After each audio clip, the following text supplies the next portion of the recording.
大家好，今日同大家分享我最近做嘅腸道益生菌測試報告，同埋點樣揾到一個對我比較有效嘅產品。我估好多人都有類似嘅健康問題，希望我哋分享可以幫到大家。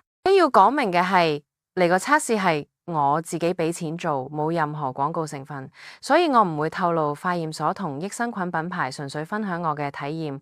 其實嚟個測試都好容易喺網上揾到嘅。其實我之前都有跟住個腸道報告咧，再響 iHerb 試多咗2個牌子，分別食咗各2個月，但係都冇效果，最後都係直接響出報告公司買咗佢哋個益生菌。如果你都有類似嘅問題咧，不妨了解多啲自己嘅身體狀況，或者考慮做專業測試。希望我個分享幫到大家。我過去3年試過唔同牌子益生菌，但係冇一隻真係幫到手，所以我停咗一排冇再食。但係有一日，我喺 Facebook 見到一個廣告啦，只要688就可以做一個腸道益生菌測試報告。我心睇不如試下啦。之後我睇咗測試套裝，再跟住指示做，然後送翻個樣本去，等佢3星期就通知我可以去睇報告。報告出嚟噶啦，左手邊圖咧係測試檢查報告，測試咗11種嘅益生菌，包括青春雙歧桿菌、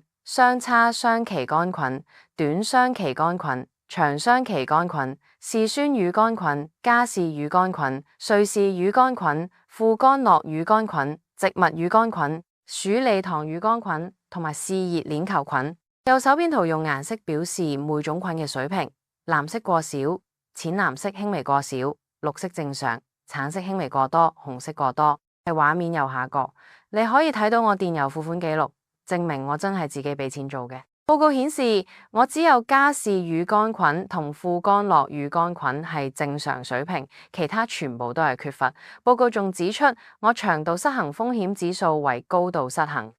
結果咧同我情況好吻合啦，因為我真係有鼻敏感、皮膚敏感、便秘同埋情緒壓力等問題。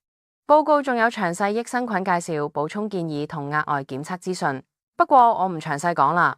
如果你都有類似問題，不妨了解多啲自己身體狀況，或者考慮做專業測試。希望我哋分享可以幫到大家。如果你中意呢條片，記得俾個讚，分享俾你嘅朋友，同埋記得訂閱我嘅頻道。多謝大家支持。